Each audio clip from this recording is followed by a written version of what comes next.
મારું નામ ભરતભાઈ ભણાભાઈ બારીગિયા, હાલ ભાદરો. હું 2 દિવસ પહેલા મને એસિડિટીની એકદમ બહુ અતિશય તકલીફ થઈ ગઈ હતી. તો હું અહીંયા SOS હોસ્પિટલમાં આવ્યો.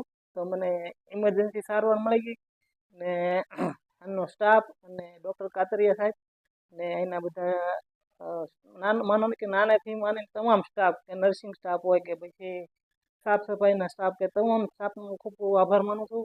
ને મને 10 દિવસે રિકવરી નહોતી આવે પણ મને 2 દિવસમાં રિકવરી આવી ગઈ.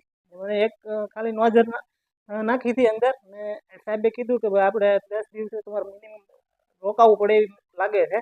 કાતરિયા સાહેબની અથાગ મહેનત અને સ્ટાફની બધાની આમ મહેનત ને નર્સિંગ સ્ટાફની મહેનત એનાથી મને ખાલી 2 દિવસમાં રિકવરી આવી ગઈ. ને આજે સાહેબે કીધું કે હવે તમે હાવ નોર્મલ છો એટલે તમે હવે ઘરે જઈ શકો છો.